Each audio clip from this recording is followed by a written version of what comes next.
this computer. There we go. Okay. Welcome everybody to the Contemporary Issues Sunday School class. Nice to see you here. We've got 24 screens on so far and more coming on. I am Steve Baska, the class leader. I want to welcome any first-time visitors to the class. Thanks for joining us. Today we are going to have Jared Rowlison as our guest speaker. And Jared is the director of the Arapahoe County Jail, a new position there, but he's been with the department for quite a while. And we'll let him tell us a little about previous things that he's done. But first, let's have our usual announcements. We are recording this for future playback, so for folks who cannot join us live. So please be aware that we're recording this to play on the internet later. And in the lower left corner of your screen, please mute yourself when you're not talking. Click on the microphone icon in the lower left corner of your screen and to reduce our background noise. I can do that too from my controls here too. Just a couple other announcements. If I freeze up for some reason as the host here and you can't hear me, just continue on talking and I will probably come back in, but that does happen occasionally with our wonderful computers, but it should be fine. And finally, be kind to each other and to our speaker, please, in your comments today. We're not here to challenge each other, but just to get information. So please keep that in mind. Okay, any other announcements? Anybody have a birthday or anything they'd like to share? We are going to have a Christmas Zoom party that Alice Puning and my wife Vicki are putting together in our hour on December 20th, I think. Is that right, Alice? Around that time. So just during this hour, it'll be some kind of party with trivia, and we'll just do something different for fun. So I hope you plan on joining for that. Okay, let me introduce Jared just a little bit here. Jared is, as I mentioned, with the Arapahoe County Sheriff's Department. He did grow up in the St. Andrew Church and is a member of our church for a long time. He and I were on the church council together, and he's currently on the COVID task force, I think also, aren't you, Jared? So we can talk about that a little bit after we talk about the jail issues. But we would like to talk with Jared today about what he does as being in charge of the Arapahoe County Jail, what kind of COVID things they deal with, mental health issues, race issues, all those things that are relevant to today. Jared's going to tell us about and answer our questions too. So with that, welcome, Jared. Thank you. Thank you, nice Steve. to have you here. And really appreciate it. I emailed to Jared a list of questions and we'll just kind of start in on those. But if anybody has a question, just raise your hand and we will just be informal if that's okay with Jared. You bet. And just answer questions as we go along. Yeah. But first, Jared, I'd like to ask you, I know in the past you have done many jobs with the department. You've been a dispatcher and a patroller, and you were last in charge of the investigations unit. Yep. And now you've been promoted and are fully in charge of the jail. Yeah. Tell us a little about the jail. How many staff and inmates do you have there, and what are your duties? Yeah, I happily tell you a little bit about myself. And really, this is the second or third time I think I've talked to this group, and I don't know, the sixth, seventh time I've talked to groups at St. Andrew. So many of you have heard from me before, and I know that there are certainly some new faces there as well. So won't bore you with all the details that many of you have heard before, but to sum it up very briefly, I started working at the Arapahoe Sheriff's Office in 1999 as a dispatcher, like Steve said. I was fortunate enough to be able to go to the police academy a couple years after that. And since that time, I've had assignments in our jail. our patrol function, our internal affairs section, as well as investigations as well. So have been incredibly fortunate to have made it through the ranks in any number of different assignment opportunities. And here I am today as my new promotion makes me to the rank of bureau chief. At the sheriff's office, we have 3 different bureaus. Some places call it a division, call them divisions. Perhaps it's a little bit of semantics, but we really avoid the word division because division means you're apart. And we try to look at it sort of more as areas of responsibility. Bureaus is what we end up calling it. A lot of other places use this phrase bureau as well. So we have 3 bureaus. The Public Safety Bureau, which is where anymore, it's probably about been a little more than half my career at this point is where I've spent my time in patrol and investigations. We have a Support Services Bureau, which includes our training function, our records folks, internal affairs, dispatch, and a number of other ancillary responsibilities that the sheriff's office has. And then our biggest bureau is detentions. Which is where I am now. I'm the bureau chief there. As Steve said, just before this new assignment, I had been working in investigations. Before that, I was the operations captain at the jail. So I feel like I've talked to folks at St. Andrew in a group setting when I was in that role before. And you will remember I had the day-to-day operations of the jail as my responsibility at that point in time. So now my new gig has that. I have a captain over operations, but I also have a captain now who oversees the administrative side of the jail. And that includes our medical staff, a large chunk of our civilian staff there, as well as our court services staff also. I mentioned that detention services is our biggest bureau. Out of the 804 employees that we have at the sheriff's office, 404 of those, including myself, are assigned to the jail. So just a skosh more than half of our staff are assigned to the jail. Of course, it's the biggest piece of the budget as well. Steve's putting up a couple of pictures there. That's our courthouse, courthouse 1, and right behind that, where Steve's cursor is one of is the front part of the jail there. Oh, okay. And yeah, so it's that. It looks pink anymore, and it's sort of dusty rose, I suppose. But that's the part of the jail there. Our jail was built in the mid-'80s. It opened in 1986. And with a capacity of around 400 people, 430 some, I believe, is what it opened as. Over time, we've added beds. We've added a couple of additional pods as well. The housing units are called pods, and we now have 6 pods. 4 of them are from the original build in the mid-'80s. 2 of them were built in the early 2000s. And as such, we have a 35-plus-year-old facility, and it's showing its wear and tear. And so that's one of the biggest challenges we have at the jail.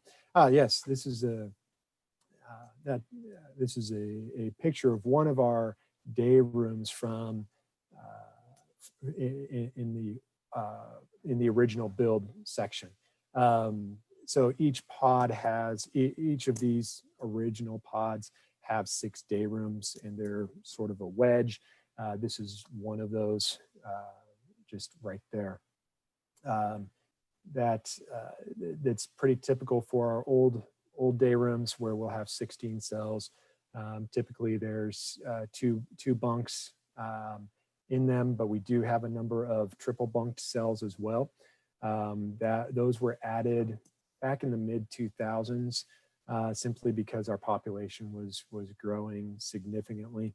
We had people sleeping on the floor in what we called boats, little plastic beds, basically, is what they were. We were able to add those bunks and get people off the floor, which is good. Problem is, we really don't like to have 3 people in a cell. That's one thing we do our very best to alleviate, but we just can't simply because of the population. And I'm speaking generally over the past, say, 10, 15 years when I make mention there. So and then I'll talk about some COVID issues here momentarily.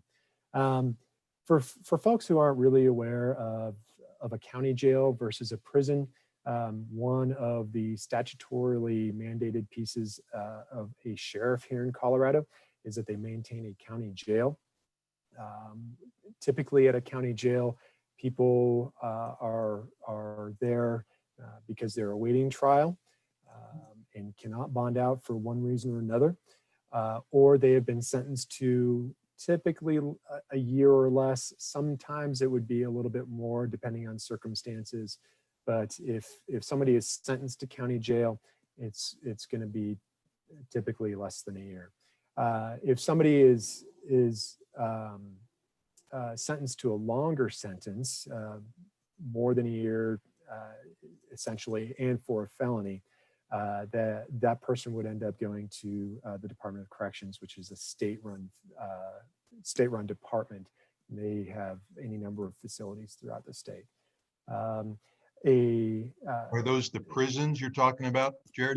Yeah, okay. Those are the prisons. Yeah, so jail is at a county level, prisons at a state level. Okay. And a jail has any number of challenges because of the mixed population of people awaiting trial and people who have been sentenced to a shorter sentence. Yeah. Jared, how many staff and inmates do you have currently? Currently, we have vacancies, and we always do. We are authorized 404 positions. Right now, I would say we're around 390-ish, which is really good. We're very, very fortunate to have a staffing level that high. We also have 30 of our non-certified deputies who have been out at the Post Academy to become certified for the past 6 months. They'll be returning to us the 16th of December, being certified deputies. And so we're authorized 404.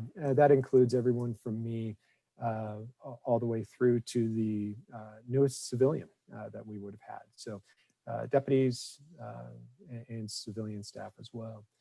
So, Jared, what's your day like and what are your duties? Are you dealing with staff and inmates, or are you just policy, or what are you doing? Yeah, my new role is certainly much higher level policy wise than any of my previous assignments. My captains do a great job of handling their particular pieces of the jail and the staff that they work with on a day-to-day basis.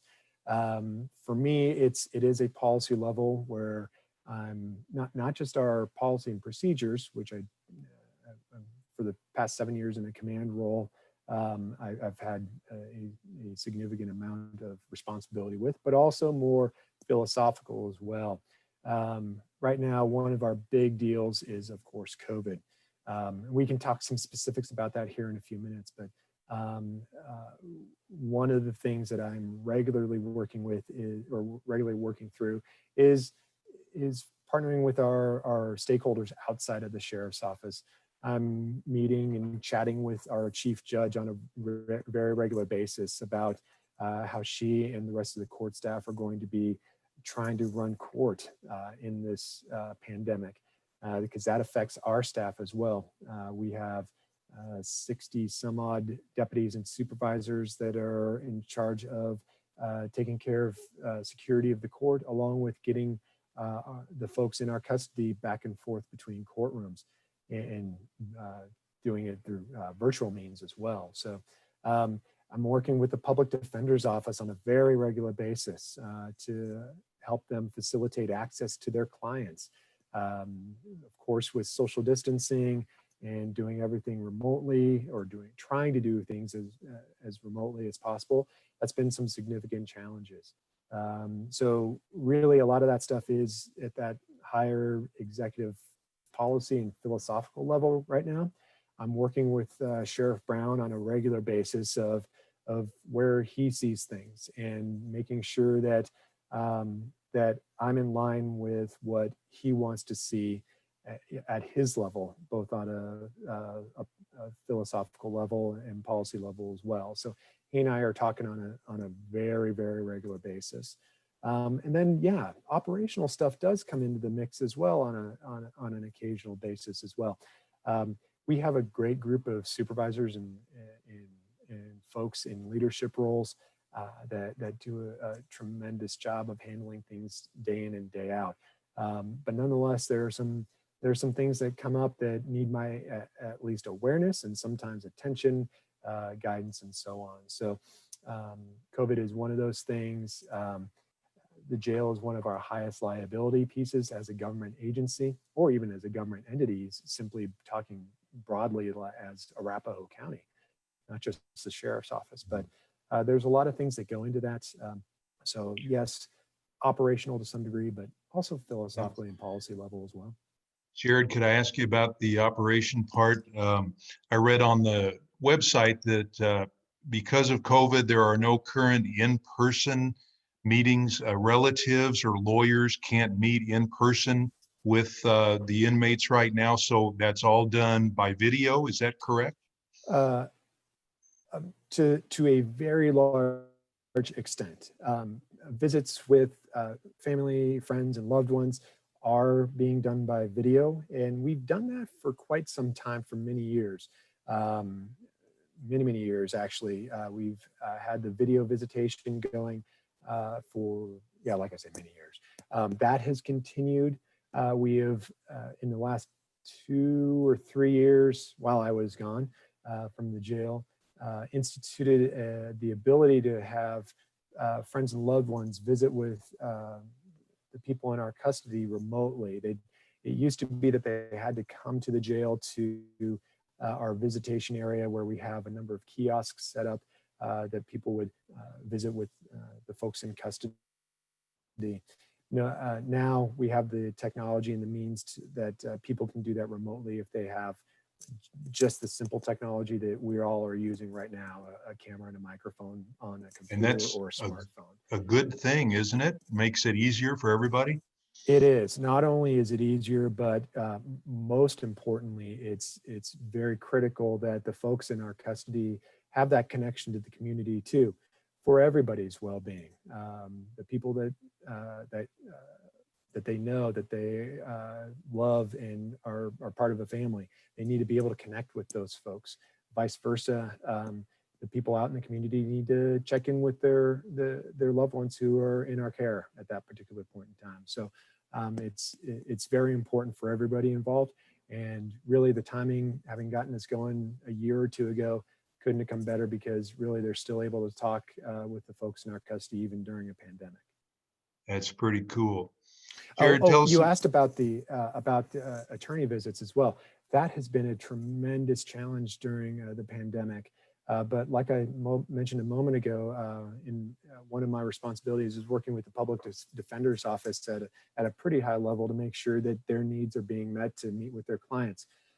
We've had to install new equipment, new types of phones, so that they can call and talk with them remotely.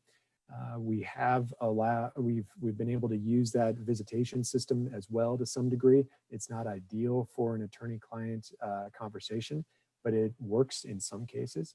And we've also had to work through some security issues of allowing computers to be available to our inmates.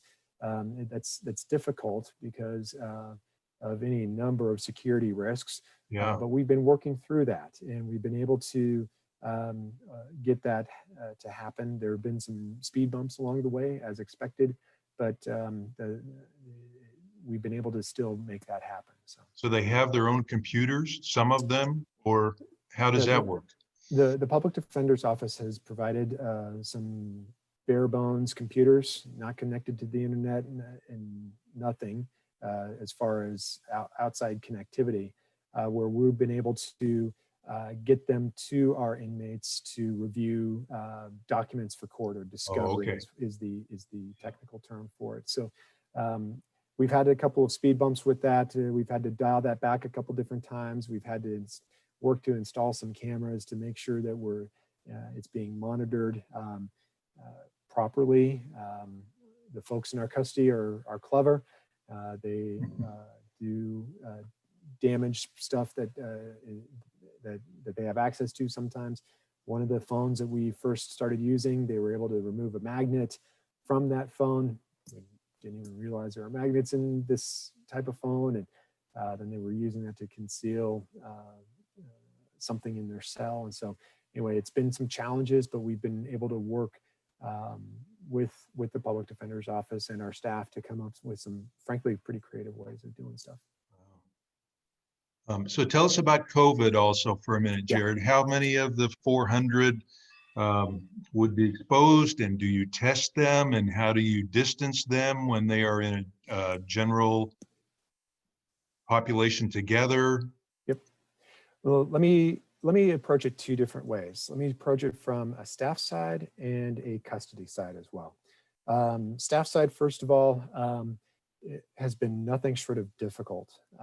We are part of that group of folks that are more or less exempt from a lot of those the public health orders at the state level and also at the county level as well through Tri-County Health.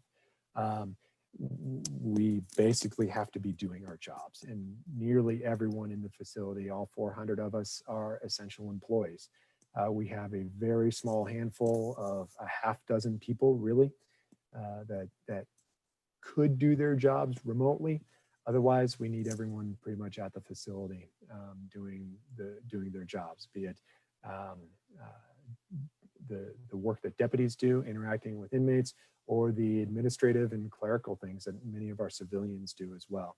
So what we have done is we have instituted some very, very, very strict screening processes that it is higher than mandated. And the reason being is we want to do everything we can as staff and as an organization from bringing it into the facility. So every day, if anybody is coming into the facility, be it staff, be it an attorney, be it someone who over the course of this summer has come in for some sort of visit or meeting or whatnot, goes through this screening, the same screening. We go through a list of, I think we're up to 18 signs and symptoms that we have to attest to say, yep, we're not feeling any of those right now.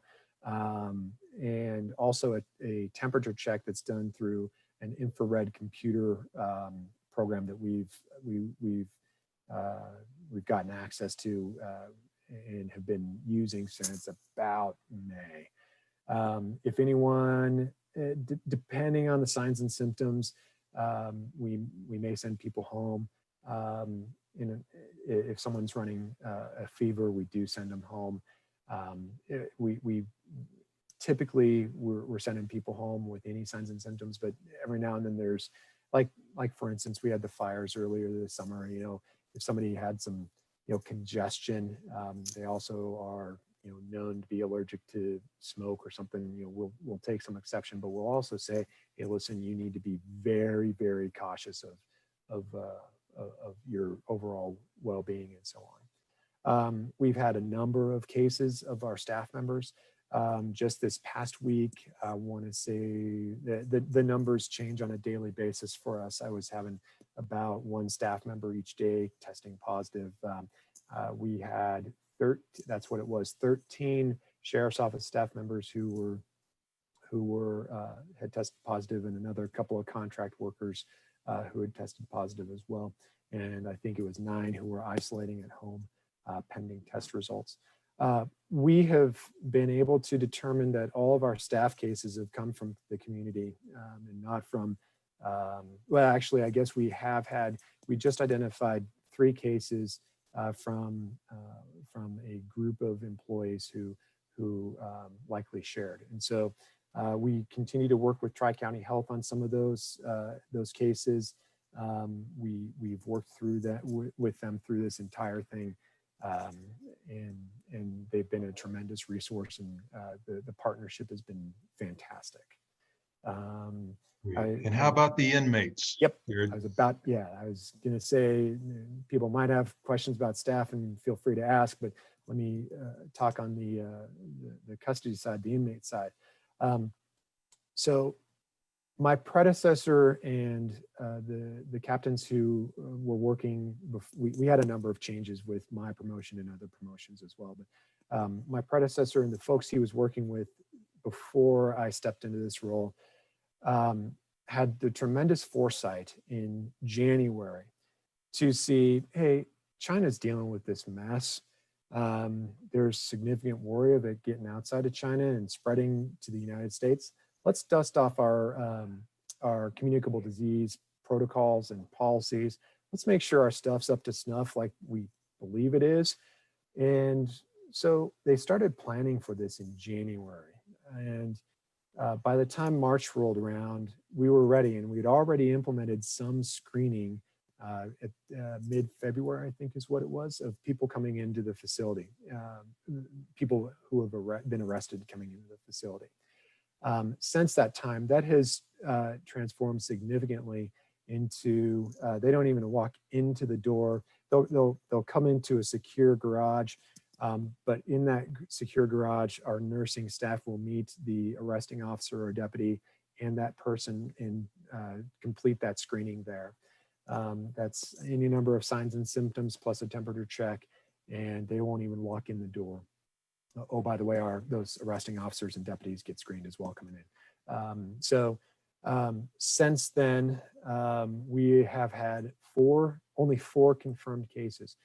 Early on, and there's lots of context that goes with this, because Jefferson County recently made the news dramatically. El Paso County has been in the news very dramatically as well.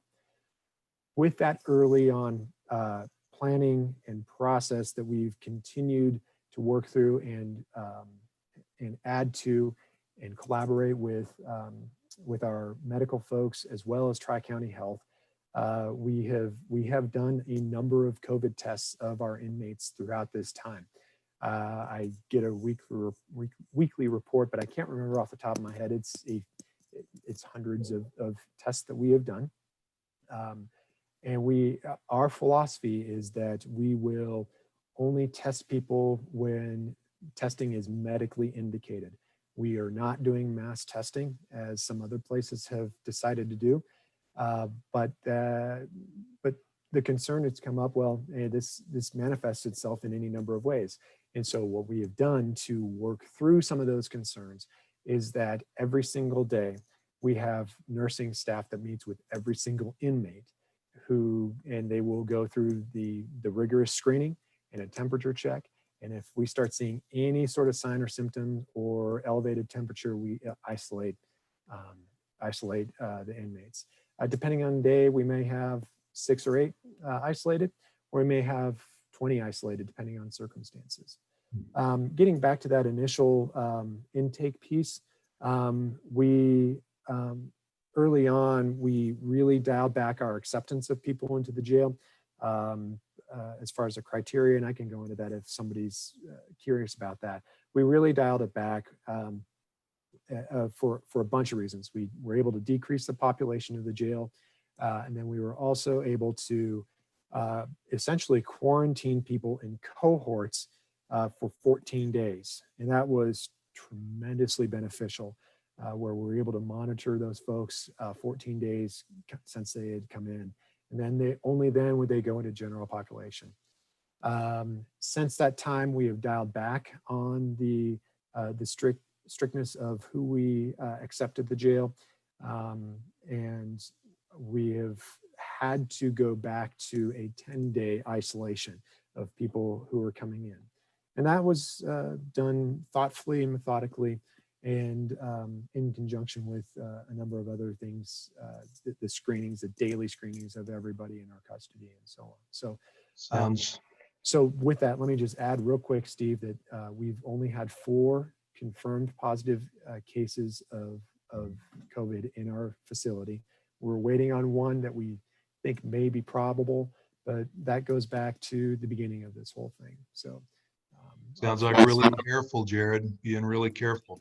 That's It's a piece 11, of it's 11 o'clock and I've asked a lot of questions. I want to give everybody else a chance to jump in and ask questions because Yep. I know we want to know about, is race an issue, especially this year, and mental illness? How much of that do you see and how do you treat that? But anybody else, please come on and just go ahead and ask a question. Unmute yourself and ask Jared a question. Roger, go ahead. I see your hand up. Unmute yourself, Roger. Unmute in your lower left corner. There you go. So if these people that are coming in are being isolated for 14 days, is that the same thing as solitary confinement, or how's that work? That's a great question. It's good to see you, Roger, and thanks for that question. That's a really good question. No, it's not the same as solitary confinement. One of the pieces that goes into this is some structure as well. Some of the facility. We've been able to convert 3 of our day rooms, and we have a 4th that are coming up into negative airflow day rooms. So that's sucking all the air out of the day room along, and then within the cells, we have typical HVAC and so on. In these negative airflow day rooms, like I briefly mentioned, we're assigning people to cells in cohorts. And so we'll have a section of cells where people will have come in on a particular day, or depending on the day, we may have to break it up throughout a day. But that cohort will be able to come out of their cells for a couple of hours a day here and there. We space out the hours, and then another cohort will come out after that. And it ends up being a few hours a day, and depending on the overall population of that day room, we're able to get people out more or perhaps less. But it's at the very least, we're at 3 hours a day. A lot of times it's more. It depends on how busy that day room is, how many people are in there. But it's depending on that. It's not solitary confinement. They have all the usual property that we allow inmates to have, and they do have cellmates as well. And then when they do come out, it's throughout with a couple of other cells as well. So not solitary confinement at all. Okay, Nick, I think you had your hand up, please. Unmute yourself, please. Hi, Jared. I'm curious about the number of inmates. You mentioned a number of 400. Is that the inmates? And then secondarily, I'm not quite sure how these people arrive here and what is the main category of these people? You mentioned waiting for trial. And are these, understand how the majority of these people, what crime are they been charged for? Fantastic question. That is awesome. And Nick and Gail, I'm really glad to see you guys. I miss seeing so many of you. And Nick and Gail, we've been 8 o'clock people together for many years. So anyway, okay, a couple of questions. How many inmates do we have? We currently have a little more than 1,400 beds in our facility. We started at 400 plus when the building opened back in the mid 80s. We've added bunks throughout. We currently have a capacity of 1,400. We've never gotten to that point, nor do we want to ever get to that point. We need to be able to have people move around. I've got a few stats. I'm still committing them to memory. Haven't been able to get all of them in quite yet. But our average daily population in January of this year was 1,049. That is January is one of our lower times of the year for an average daily population. Summertime gets a little busier, but that was basically pre-COVID before it hit the United States. We hit a low of average daily population in July when we were at 591, which our facility hasn't seen numbers like that in decades. And that was for any number of reasons. Our admittance policies and practices, people bonding out, people finishing sentences, and so on. Right now, we are, I haven't seen October's numbers yet, but it's going to be in the upper 600s. This month, we've been above 700 for the most part. Still, that is a very low number, and something that's been pretty manageable for us as far as COVID goes, and the rest of the functions of the facility. That's where we are numbers wise of inmates right now. Why are people at the jail? Fantastic question. So there's two sides of this story. 2019 and 2020. Well, 2019 and before, right? So before COVID and after COVID. Before COVID, people would come in for any number of reasons. They would come in not only from arrests that sheriff's office deputies made, but municipal police departments throughout Arapahoe County would make. That would include Aurora, Littleton, Greenwood Village, and any of the other municipalities in Arapahoe County. And it could be something as significant as a felony, a murder, robbery, or any number of felonies, or it could be something as simple as a DUI, or maybe a theft, depending on circumstances. Each law enforcement agency in Arapahoe County has criteria for who to arrest or who to release on a summons. And so people would be coming in for any number of reasons before COVID. After COVID, Sheriff Brown instituted a number of restrictions on who we would accept. And really, as things ramped up, that ended up being crimes that were related to Victims' Rights Act or mandatory arrests, basically, and that was it. So Victim Rights Act crimes could be homicide, murder, sexual assaults, third-degree assault, second, any number of assaults, or any number of things. Mandatory arrests included domestic violence. Anything related to domestic violence is a mandatory arrest. And I believe early on, some of these criteria have changed so much. I believe early on we were taking no bond warrants. So no bond warrants are for really serious offenses where judges decided this person needs to be in jail. We aren't taking misdemeanor summonses in the jail any longer. So if somebody were coming in for a low-level misdemeanor, we aren't taking those any longer. We are taking people who have just recently committed a felony. So basically something that is now, they committed it and committed the felony or accused of committing the felony, and the patrol officer or deputy has made that arrest, and we are accepting those folks. Our bond limit on our warrants has gone down from no bond to 50,000 to now 10,000. And with each one of those steps we've gone down, our population has gone up. And frankly, one of the concerns I have right now is the community spread of COVID. And with our increasing arrests coming in, I really don't want it to come in from the community. And so the sheriff and I talk nearly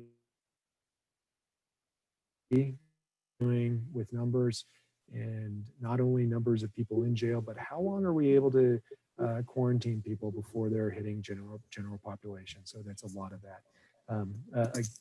Nick, that was a pretty long answer, but folks could come in for any number of reasons. Thank you. Thank you very much. Okay. Yep. Other, About go ahead, Jim. Is it in-house or is it contracted out? How are the prisoners fed? Jim, I missed the first part. Are you talking about meal service?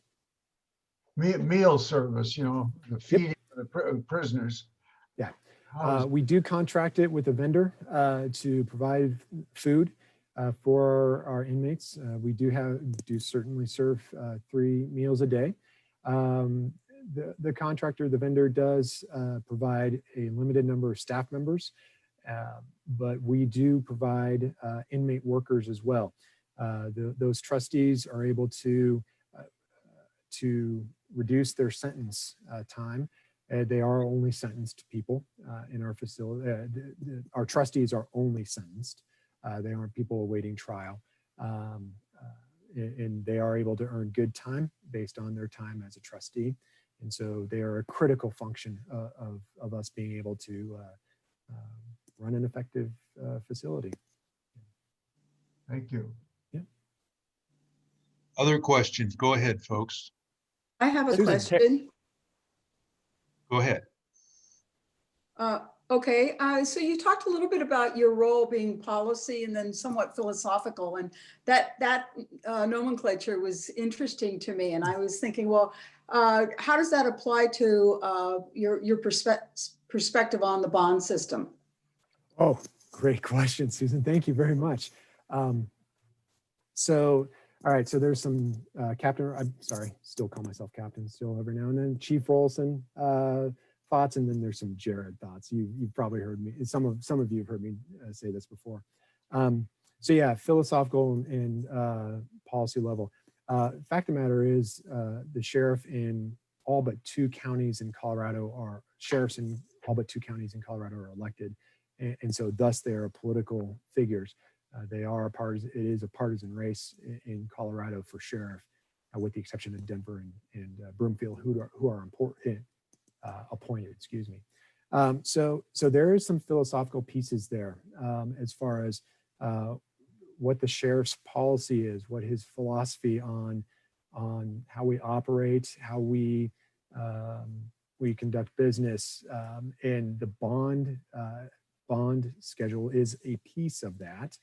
And it's somewhat complex as well. There are state statutes that dictate how a bond schedule is to be enacted, and then at the judicial district level, then chief judges will work through what that means for the judicial district.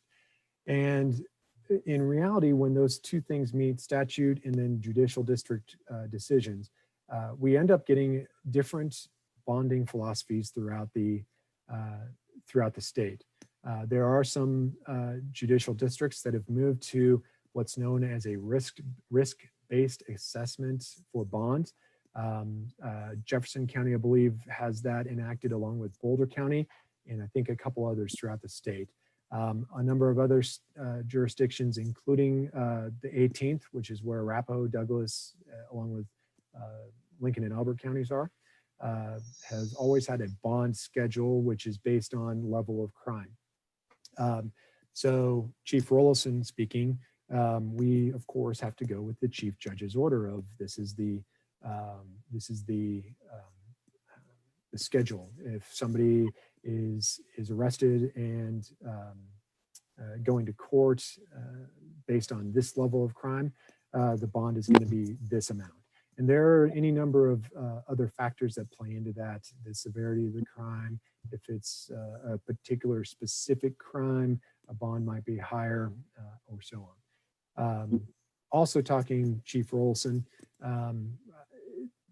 there is work that has been done at the 18th Judicial District to look at, do we approach this differently, more risk-based? How do we do that? How is other places like Jefferson and Boulder done that? There's been work that has been done on that. I got to do a little of that work a few years ago in my prior jail role, and that has tapered off to some degree because of any number of other things. Jared talking, I would really like that something else come about beyond our set bond schedule. I am a believer in evidence-based practices, and I would like to see something enacted where we are looking at risk. What are the person's ties to the community, from family to job to any number of things? How are they doing physically? How are they doing as far as their mental and emotional health? What factors are there that they do have those strong ties? What needs do they have that we as a system, not just a sheriff's office or a jail, what needs as a system can we do to help this person remain in the community, remain successful, and see their way through this process that they are now part of? So that's a piece of that there. So Susan, did that answers the question at least to some degree? Anything I could clarify? Open, you're muted, it looks like. You're muted, Susan. Sorry, yeah, thank you. That was very helpful. And also I understand some states are going to, I don't know if it's like not a no bond system, but for people that can't afford it, they're not stuck in jail forever until, they're tried. So is Colorado thinking of anything like that? I don't know that Colorado's seriously considering anything like that. New Jersey and California are the two that really come up to mind. They made the news in the last 2 or 3 years, excuse me, where they dramatically changed up their bond statutes. Colorado, it comes up every now and then, where I think is important for us to consider is that we that we at the judicial district level, and really through COVID, I've been impressed to see that there has been a change in bond philosophy. Bonds have been lowered in any number of cases for many different reasons. And if we're able to keep people who are successful in the community, who have those strong community ties and have the support they need, that's a critical piece. Then we've been able to see that's one of the reasons we've been able to see such dramatic decreases in our jail population as well. So I feel like we might be on a path. If anything good comes out of COVID, it might be that we're critically looking at this philosophy that we as a state and have going forward with bond. Great, thank you very much. You're welcome. Jared, what percentage of your jail population is Black, and has race this year been a big issue in the jail like it is outside in the society? Yeah, fantastic question for sure. That's one of the numbers I haven't committed to memory yet. I used to have it when I was the operations captain, but not yet. What I just do roughly know half, is or what? It's representative, I should say reasonably representative of the community that is Arapahoe County in general. It's not entirely in line, but like I say, reasonably representative. Okay. Race in general has been a challenge for our culture, our communities in law enforcement for sure. Really since George Floyd's death in Minneapolis, forefront of all of our minds. And that does have an impact on us in law enforcement. Our patrol deputies, our deputies in the jail, and have seen pushback for sure, and support as well. We continue to take care of our communities and make sure that people are safe and do what we do. We've been fortunate in Arapahoe County that we have not had the problems of other communities, not only throughout the nation, but here in Colorado as well. We attributed that to the very high standards that we have on ourselves, not only as individuals, but as an organization as well. We continually work to maintain the highest of standards, not only in the profession, but just as people and as a government organization in general. So it has been an issue for sure. I'll bet. Have we seen significant impacts of it? To some degree, yes, but also because we've always held ourselves to high standards, treating people the way we treat everybody, right? With respect, with dignity, and ensuring that bias-based policing does not happen in our organization. Those are things we've trained on for years, since I've been a deputy, since I was in the academy in the early 2000s, and even before that. It is a part of our culture that we treat people well. And when things go astray for us for one reason or another, we hold ourselves accountable individually and as an organization as well. That's very, very, very important for us. And we've made it through a couple of different sheriffs, and that has continued to be the case for us. It's 11:21, so we got about 9 minutes. Go ahead, folks, with any other questions. Go ahead. I have one more question. How are we handling the coronaviruses, violations, disturbances, or whatever? And who's doing that type of investigation? Terry, help me understand a little bit more. Violations, disturbances, are you talking like just general policing that our deputies and officers are doing? Yes, and do they end up being arrested or in your jail and all that kind of stuff? Yeah, unfortunately, our deputies on patrol, as well as the police officers in Arapahoe County, they still have to investigate crimes, right? And they still do make arrests. And of the 4 cases that we've had in the jail, 3 of those cases came from outside of the jail. In 2 of those cases, we knew that they were positive, and yet they had committed a crime that was a mandatory arrest.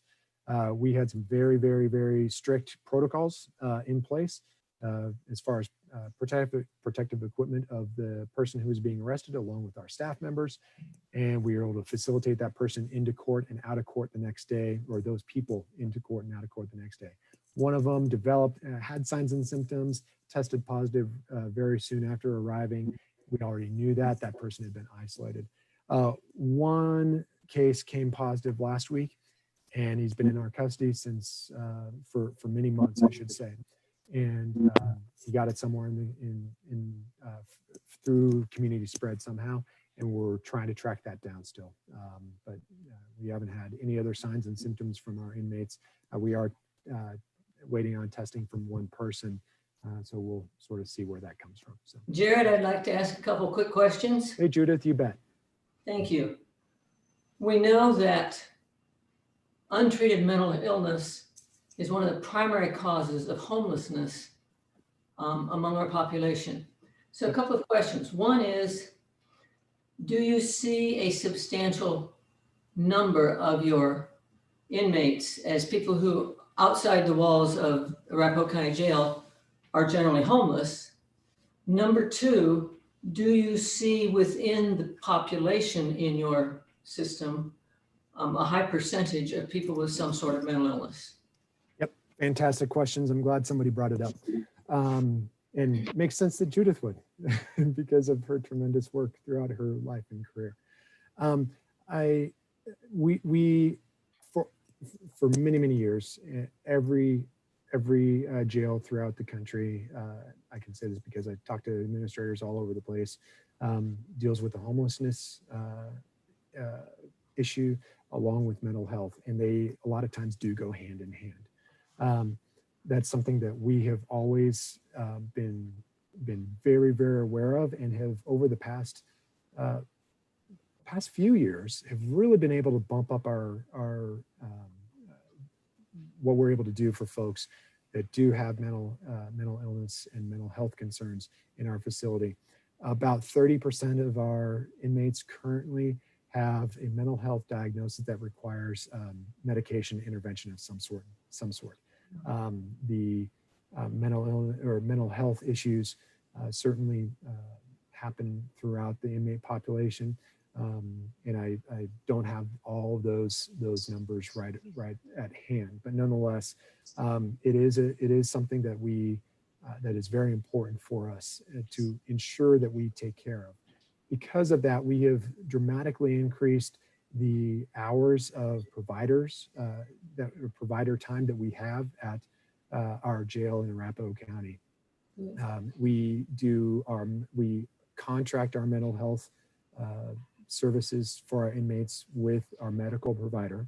And right now we have, I'm looking at a couple of numbers as well, 150 hours a week of provider care.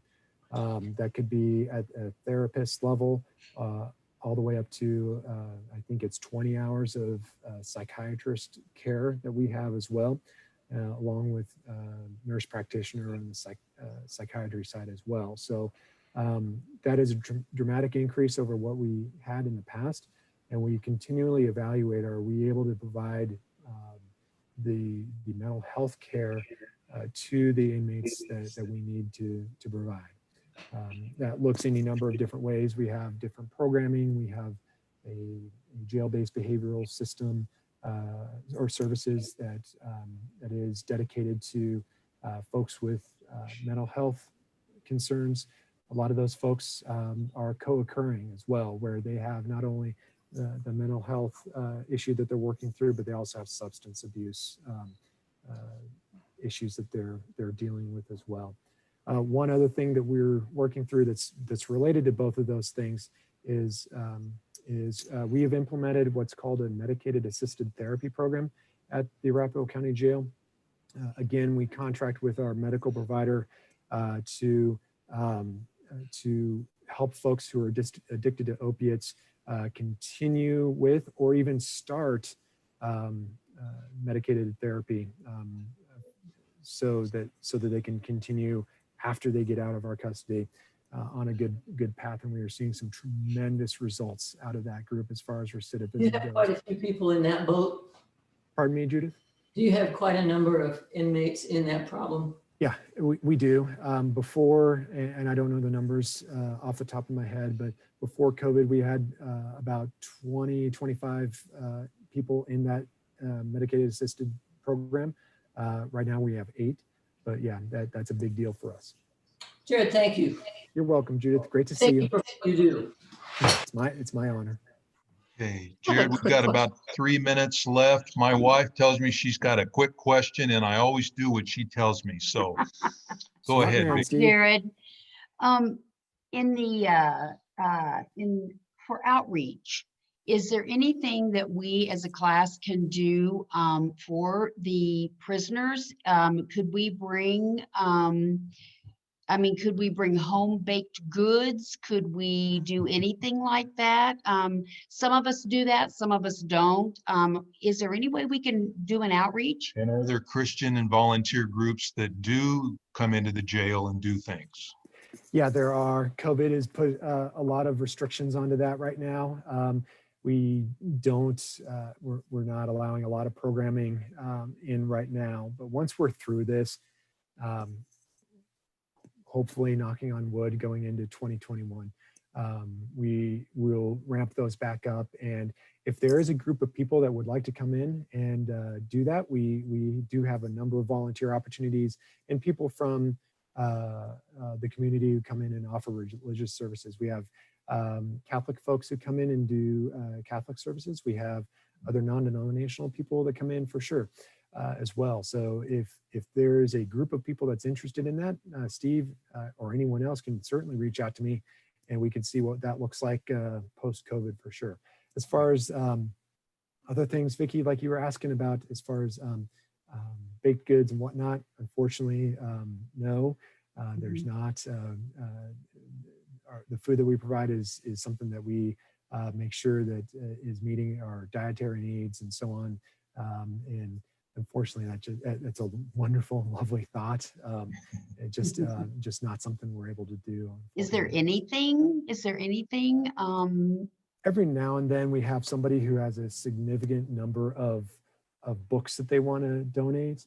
And we facilitate that through the Arapahoe Library District, who we contract with to provide library services for our inmate population. And so just about 2 weeks ago, I had somebody email me and say, yeah, I've got like 500 books I want to donate. Wow. They talked to the folks here at the Arapahoe Library District. I connected them and Okay. they're working through that. All right. So, Okay, well, Yeah. you'll have to let us know when it opens up because Will it do. might be a good ministry for us. Yeah, we'll stay in touch about that. Steve, Nancy was asking, someone Yes. named Nancy was had her hand raised and was about to say Final something. questions. Go ahead, Yeah, Nancy. Quick question. Now, this is getting back to race, sort of. I Yeah. just wondered if your officers are unionized, and you say Oh. specifically that you hold yourself accountable. Could you provide some of the details about how you do that? Yes, absolutely. Those are great questions, and I'm really glad you asked them. That's fantastic. That's at the forefront of a lot of people's minds. We, as a sheriff's office, are not unionized, and that's part of statute. We do have a fraternal order police lodge at the sheriff's office, but it's not collective bargain. It's not a collective bargaining based group, but nonetheless, so no union for us. We hold ourselves accountable through, first of all, through our culture. We want to be able to do things the right way and ensure that we are protecting our community and serving the community, more importantly, in the manner that our community expects of us. The way we do that is through ensuring that we're at the highest of standards possible. We are accredited through, we're about to get our 6th accreditation with our Office of Emergency Management, but our public safety function, our jail, and our jail medical functions are all accredited, and those are 3 big accreditations. Each one of those has hundreds of standards that we must hold ourselves to. That includes, how do we hold ourselves accountable when something goes sideways? We do that through working with whoever is involved, the community member, the community group, and see what happened. If there's something that can be handled on a supervisor level, where we just talk with one of our staff members and say, hey, this didn't go so well, we need to approach it a different way. Okay, great. If it's something more along the lines of misconduct, that's why we have an internal affairs function. They will investigate things. We have a disciplinary process that we hold ourselves to. And sometimes it comes to a point where the misconduct is so great that somebody's employment is terminated. But that's not always the case. We have any number of other ways that we hold ourselves accountable, and that could be any number of different things, suspensions or written reprimands or any number of ways. And, we make sure that we do those things. Okay, thank you. Does that answer it, Nancy? Pretty good. Yeah, pretty good. Thanks. I was mainly curious about the union thing. Okay. Thank you. Well, we're over time, and I wish we had more time with you, Jared, but thank you for taking your hour here, and you are a great spokesman for the Sheriff's Department. We thank you for your service, and we're going to keep you in our prayers, and your staff and the inmates, and we will stay in touch with you. Thanks. It is, like I said a moment ago, it's my honor to do the work that I do and serve the community that I do. I grew up in it. I still live in it. I'm raising 2 boys in our community, and I'm grateful to be part of this church community as well. Absolutely. And we hope to see you in church next year also. Can't wait. When we all get back together. That's right. Cannot wait. Thank you, Jared. Us too. Thank you. Thank you, Jared. Thank you, you, Jared. everybody, Thank for you, thank joining you. us. Take care. God bless. Thank you. Bye-bye. Bye-bye. Hey, Steve, real quick. Yeah. Hey, Go ahead, Jim. I just going beyond this, if your group has questions or there's other things that that come up, feel free to funnel them to me, and maybe that's a great. piece of some follow-up that I'll give you my work email address. If people have work questions, they can easily email me. Okay. I'm always eager to talk with folks and work through things if we need to. We appreciate that. As you know, there's a lot of interest in what goes on today. So, Indeed. yeah. All right. Okay, we'll do that. Take Thank care. you so much. Thanks a million, Steve. See Okay. ya. Bye-bye.